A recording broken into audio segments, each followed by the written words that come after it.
What is up, you freaky folks? My name is Nick, and welcome to my channel, where I cover all things horror, whatever you're watching, I'm making videos about. And thank you so much for checking out another 13 Nights of Halloween video. I hope you're all having a wonderful Halloween. We are already at night number 10. This is almost over, so you know it's time to soak up all of the best Halloween vibes. And in this video, I want to talk about a movie that is very special to me, and you already know it's It Follows. It Follows is about a young woman played by Micah Monroe who finds herself tracked by a supernatural entity after a sexual encounter. The It can only be seen by those it follows, and it takes the form of anybody in order to get close to them. The only way to get rid of it is to have sex with someone else and pass it on. But if it catches them, it will continue down the line, keeping our protagonist looking over her shoulder. On paper, It Follows sounds like a simple STD horror film,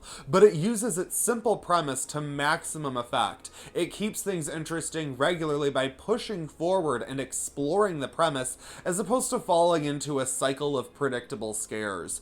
Director David Robert Mitchell creates a full-on sensory experience with this movie, combining the beautifully muted cinematography with the exceptional music from Disaster Piece. This creates an atmosphere that locks you in as the fever dream turns into a nightmare. I may have already shared this story at one point, but I'm gonna tell it again, because the first time I saw It Follows was probably the best theater-going experience I've ever had. And if you, like me, like going to the movie theater, well then you know the experience can really make or break a movie. And as horror fans, I'm sure you also know what it's like to be overhyped for a film. I wouldn't blame you if you feel like this movie is overhyped, because people were talking about it for months before it came out, and I was so excited to see it, and when I finally got the chance, I thought it was gonna be ruined. My best movie-going buddy Sam went with me to see this movie. It was opening day. We were both so stoked, and when we got into the theater, I tell you, there was like every single type of person that you expect to be the worst movie theater patron ever. There was like a pair of old ladies talking behind us. There was a group of teenagers that looked like they had snuck in, and I was like, respect, I did that, but also be quiet. There was a couple that looked like they were just going to be making out the entire time. It was just one of those experiences where you're like, oh my god, this is going to be awful, isn't it? It wasn't even a big theater, and it wasn't even entirely full, and it was so loud because everyone was just talking straight through the previews, straight through the commercials, right up to the start of the film. But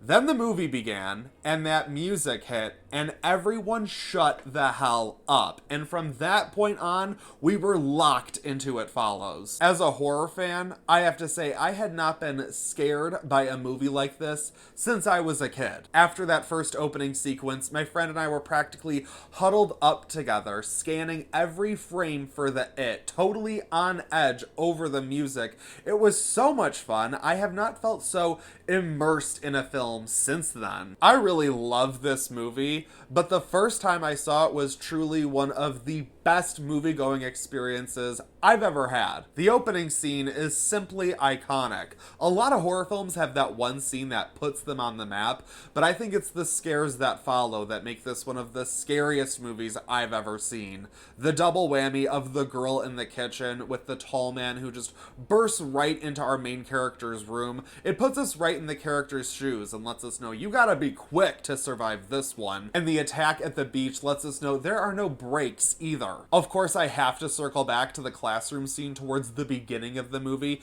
because I think it really sets the tone. And to me anyway, it feels like a fun combination of the vibe of the original Halloween movie with the scene in the school from the original Nightmare on Elm Street. And I have to say, It Follows actually gave me a better appreciation of Halloween. As I sat there in that dark theater being terrified by just music and simple images, I realized that's how people felt watching Halloween back in 1978. And because I'm here to talk about the Halloween vibes in these movies, what makes It Follows connect so hard with me is that it's set in Michigan, where I'm from, and it's nice to see the representation, but it also has the fall vibes that I love, and I like the way that the characters bounce from the city to the suburbs to the countryside because That's what it feels like in Michigan. You're just everywhere at once. It's like, let's go to a hockey game, and then go pick some apples, and then have a barbecue. But no matter where they go, it is always following. Nowhere is safe.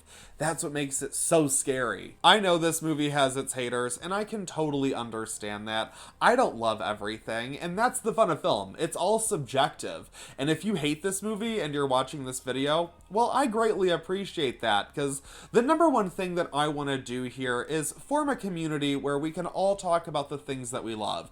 And me sitting here just going on about how much I love It Follows, that's not to say you have to love It Follows or you need to feel exactly the way I do. I'm just explaining why I do. I had a great theater going experience. It really cemented the way that I feel about this film, and I know that was a very special experience that not everyone had. And I have to admit that I did see this movie 5 times in theaters, and I've watched it multiple times since. And no, it's not always that perfect experience that I had the first time watching it. It isn't scary now. I can just watch it and have fun with it. So I can see why anyone wouldn't love this movie. But to me, it's perfect. Aesthetically, it is ridiculously pleasing. Every scene feels like it's in the right place, and it just has the perfect horror movie vibes that I feel like I don't find anywhere else. It Follows simply feels like it was made for me personally. I'm gonna give It Follows a 5 out of 5. Can you tell it's one of my all-time favorites? What did you guys think of It Follows? Love it or hate it? Let me know what you thought in the comments. Thank you so much for checking out another 13 Nights of Halloween video. I greatly appreciate you spending spooky season with me, especially as we get closer to Halloween. I just think it's fun to do something special for Halloween, and the fact that you guys have been watching and hanging out has just been awesome. It's so fulfilling. Tomorrow we're going back to 80s horror, and we might just stay there. I don't know, but until then, feel free to follow me on Instagram, subscribe to my channel, and hit that bell so you don't miss any creepy content. That's it for this video, but I won't stop you from watching another.